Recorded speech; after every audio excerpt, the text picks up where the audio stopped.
Muraho abanyarwanda.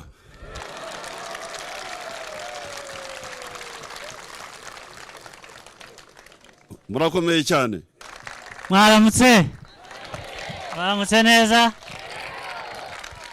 Akazi kagenze neza. Nishimiye kubana namwe uyu mwanya no kubasuhuza, ariko cyane cyane gukorana namwe uyu muganda wubaka amashuri yacu kandi wubaka u Rwanda. Ariko hejuru y'ibyo twagize n'andi mahirwe menshi. Dufite abashyitsi basuye igihugu cyacu, abashyitsi b'imena, kandi noneho muri uko kudusura baza no kuduha umuganda. Baduhaye umuganda.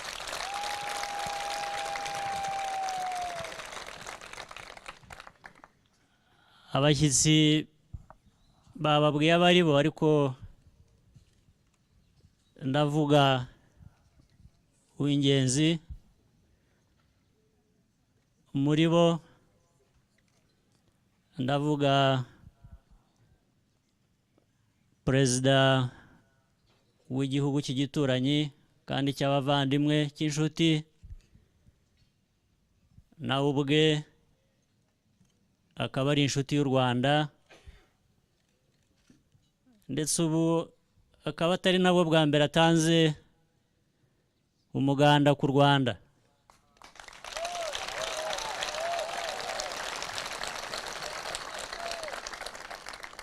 Ni ubwa kenshi. Ni Perezida wa Uganda, Perezida Yoweri Kaguta Museveni.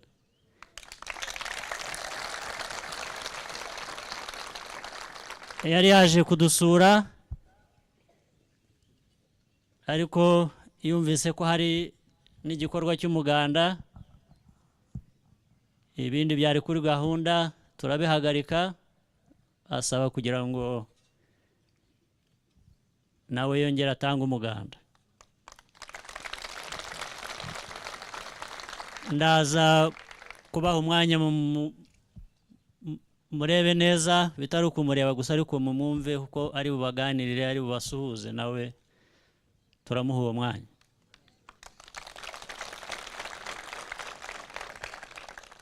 Abandi nabo b'inshuti batera inkunga igihugu cyacu, nabo bari hano, bari bamaze iminsi bagendereye igihugu cyacu. Ni bababwiye ko ari abajyanye na project umubano. Iyo project umubano imaze igihe kitari gito, ishyigikiwe na Conservative Party y'Abongereza.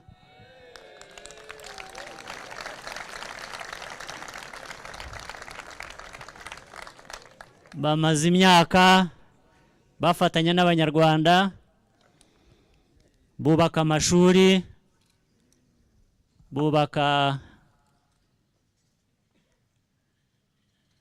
amavuriro, bakora byinshi bafatanya n'Abanyarwanda mu giturage. Bamwe muri bo ni abaganga, bakajya kuvura abarwayi mu byaro, abandi ni abarimu, bakajya kwigisha abana, n'ibindi bikorwa byinshi. Nabyo nagira ngo tubibashimire, kandi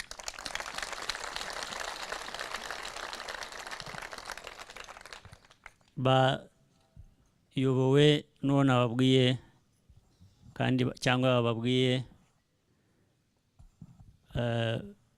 Andrew Micho n'abandi ba ministers bari mu government y'Ubwongereza. Ariko reka ngaruke ku gikorwa cy'umuganda gatoya. Ubundi gutanga umuganda ni umuco. Umuco nibwira ko atari w'Abanyarwanda gusa, ni umuco muri rusange w'Abanyafurika. Iyo inzu ihiye, abaturanyi baratabara bagafasha kuyizimya. Iyo ihirimye, baratabara bagafasha kuyegura cyangwa se kuyubaka bundi bushya. Ndetse ntabwo ari ibyo mu bihe bibi gusa. Ubufatanye bw'Abanyarwanda cyangwa bw'Abanyafurika burasanzwe mu muco wabo, bikajya no mu byishimo. Niyo umuryango wishimye, abaturanyi barawegera bakishimana nawo. Iyo ari ubukwe bakabutaha, iyo ari ibindi birori nabyo bakabitaha bagafatanya, ndetse bagatanga ibikwiye kugira cyangwa se ibishobora kugira uwo munsi mwiza kurushaho, nabyo bakabitanga. Uyu muganda rero wacu twahaye umunsi ni uwo kubaka ibikorwa nk'ibi by'amajyambere, dufatanije abafite imbaraga bagatera inkunga, abafite nkeya, bityo twese tugatera hamwe imbere. Ndetse no mu byishimo, by'ibyo tugeraho muri ayo majyambere, ubwo tuzajya duhurira hamwe twishime. Niyo mpamvu rero ari umuco mvuga urenga imipaka y'u Rwanda. Niyo mpamvu n'abaturanyi nabo bari hano baje kudusura, baje kutugenderera, ariko noneho bakaza no kwifatanya natwe mu bikorwa by'umuganda. Ubwo nizere ko rimwe tuzagira umunsi tukajya kubasura, tukanabaha n'umuganda igihe bazaba bawuteguye bawifuje.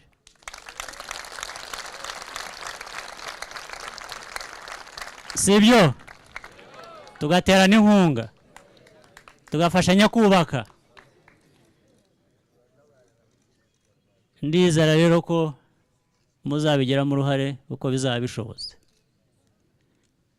Nagira ngo mbashimire ibikorwa byiza n'umuco mwiza, tuzakomeza kurushaho gutera imbere. Nagira ngo mbe ngarukiye aha, hanyuma mbatumirire umushyitsi watugendereye kandi waje kubaha umuganda abasuhuze. Murakoze. Muraho Abanyarwanda.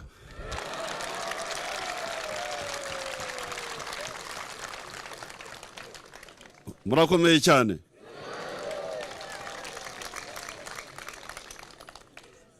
Murakomeye ngamabuye.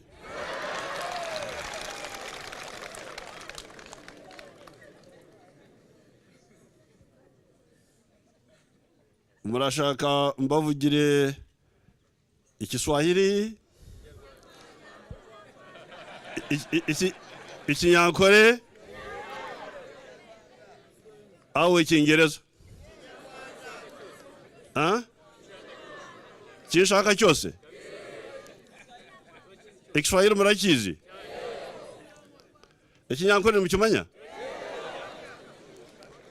Abakumanya Ikinyankore bangahe?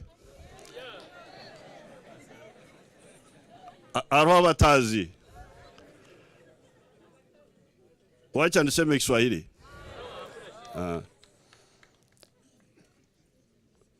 Nyakubahwa President Kagame, honorable ministers, na mwese Abanyarwanda.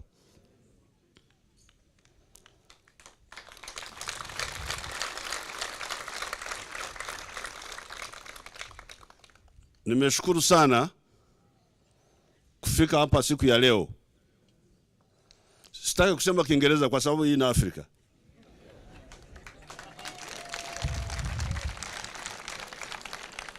Kama siweze kusema Kinyarwanda vizuri na nyinyi hamuelewi Kinyankole vizuri, Kinyarwanda nasikia kwa sababu ni lugha moja, isipokuwa msemo ni tofauti. Kwa mfano kama Rais Kagame anasema umucho, Umunyankole anasema omutwe.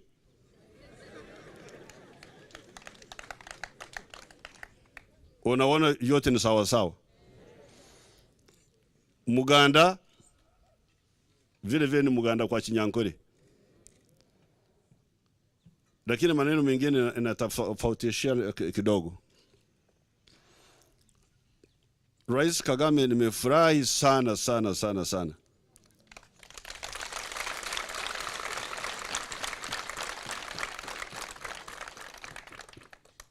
kufika hapa kutembelea Rwanda kwa mwaliko wa Rais Kagame.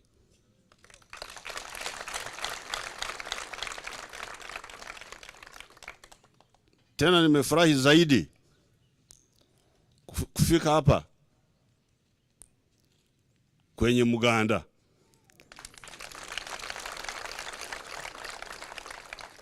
Na njewe natanze Umuganda.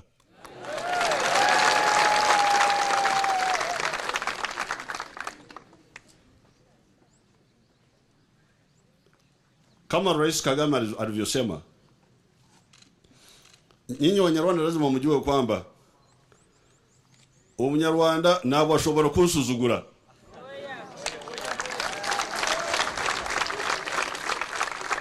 Byose ndabyumva, byose ndabyumva. Wakati Rais Kagame anasema vizuri, kwa sababu alisema Umuganda si umuco w'Abanyarwanda bonka bonyine, ni umuco w'Abafrika bose.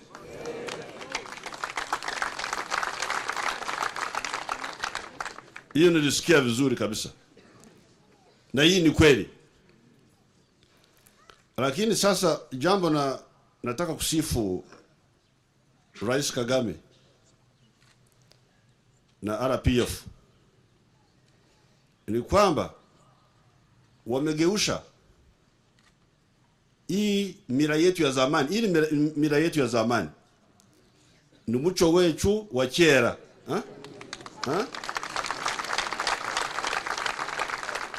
ni muco wacu wa kera.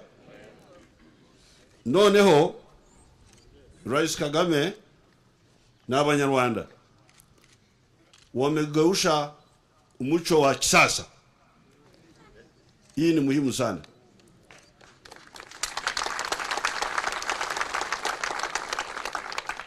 Wameweza kufanya umuco ambao unaweza kusaidia kwenye majambere.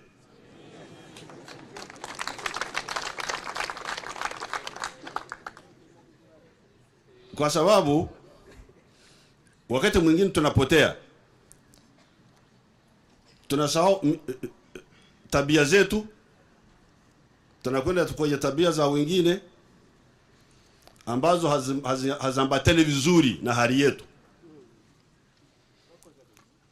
Kwa mfano, Uganda tumejenga haya mashule mengi sana kama mnavyojua. Wakati tuliingia kwa government tulikuwa na mnasema biumba. Wakati tunaingia kwenye government, wale shutu zenu wa Uganda walikuwa na biumba 28,000 kwa nchi yote. Sasa tumefika kwenye vyumba 90,000 noneho.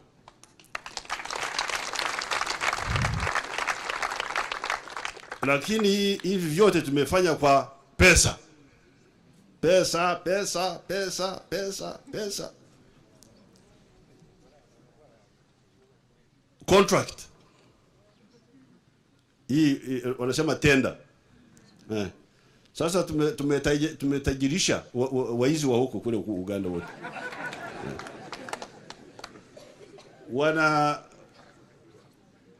Wakati mwingine wanajenga vyumba sio vizuri ambavyo haviambatane na pesa ambazo tumewapa. Wakati mwingine, na kwa sababu tunatumia pesa nyingi, kwa hiyo tunasahau mambo mengine. Kwa hiyo hii mganda tumekuwa tunafanya, lakini sio kama hapa.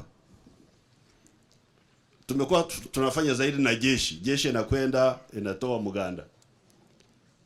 Sasa jeshi kutoa mganda peke yake, abaturage bo barakoreki.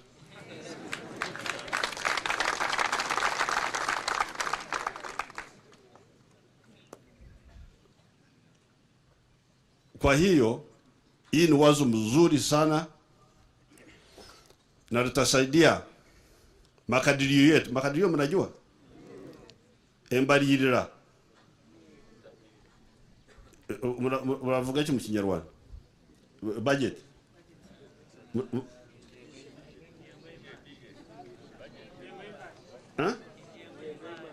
Ingengo y'imari.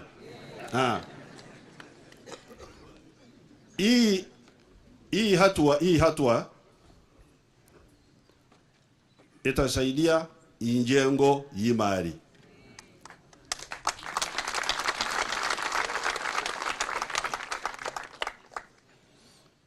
Nimekuwa napambana wale waizi wa Uganda. Unajua Uganda kuna waizi wengi sana. Sijui kama hapa kuna waizi kama wale wa Uganda.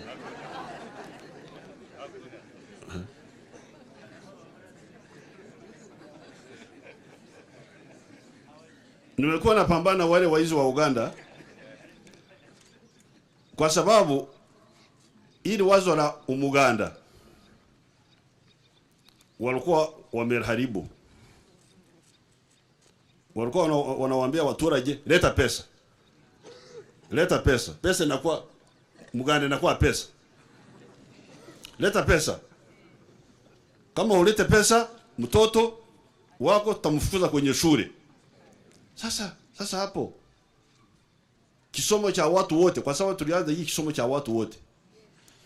Sasa kama mtoto unamfukuza kwa shule kwa sababu mzazi wake ameshindwa kuleta pesa, sasa kisomo cha watu wote kitakuwa namna gani? Kwa hiyo nilikataa. Hii yaleta pesa. Lakini hii yaleta muganda. Wewe mwenyewe kuja na nguvu yako. Waafrika wengi wanaweza kufanya hiyo.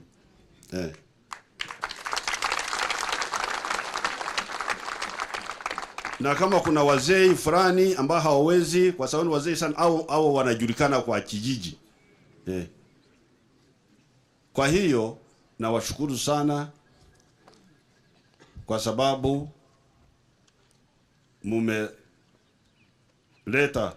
hii tabia yetu ya zamani mkajiweka kwenye hali ya kisasa, kutusaidia kwenye vita vyetu vya kupigana na umaskini.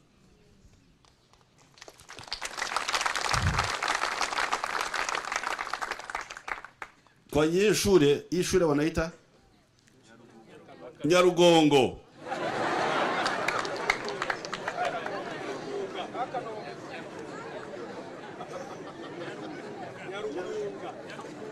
Nyarugunga. Urugunga ni iki?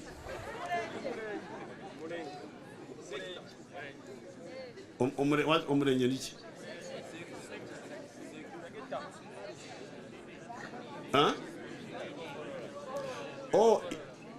Igo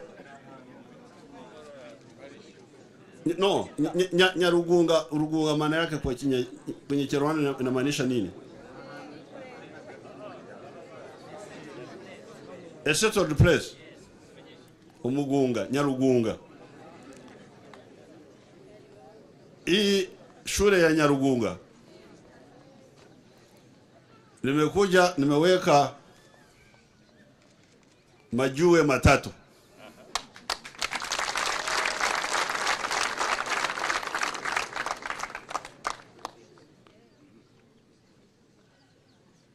Haroho abanyankore ikibavuga.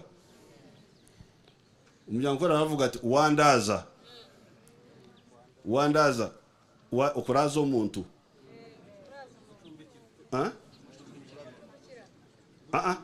Not ukuraza to accommodate, no. Ukubana arya umuntu akarya mo. Kuchura. When you have more than kumuchura. Sijui kama kinakuja sawa sawa kama kwa Kinyarwanda, lakini Munyankore akisema mwandazo murimo. Does it make sense? You have worked more than me. I would also have liked to work more on this. Majua matatu peke yake. Aho tumwandazaho.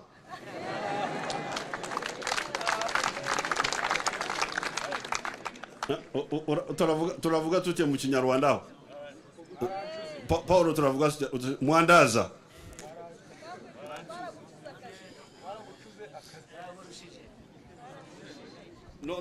No kuvuga ngo mwamuhenze. Nikuvuga ngo mwakoze byinshi mumukoresha bike, yashaka gukora byinshi nk'ibyo mwakoze.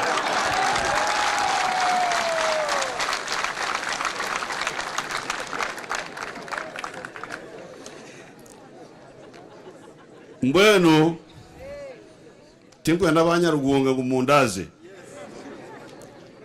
murumo nyewe ntaho amabara ashatu gonka mbesha amabara ashatu ugende makuriki mbwenu kundagarikiye inja kutwekera ishomereri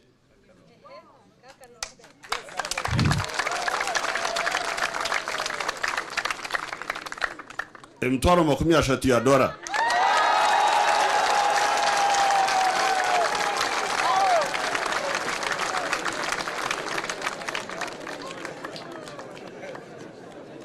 Nanjogo nugo muganda gwanje.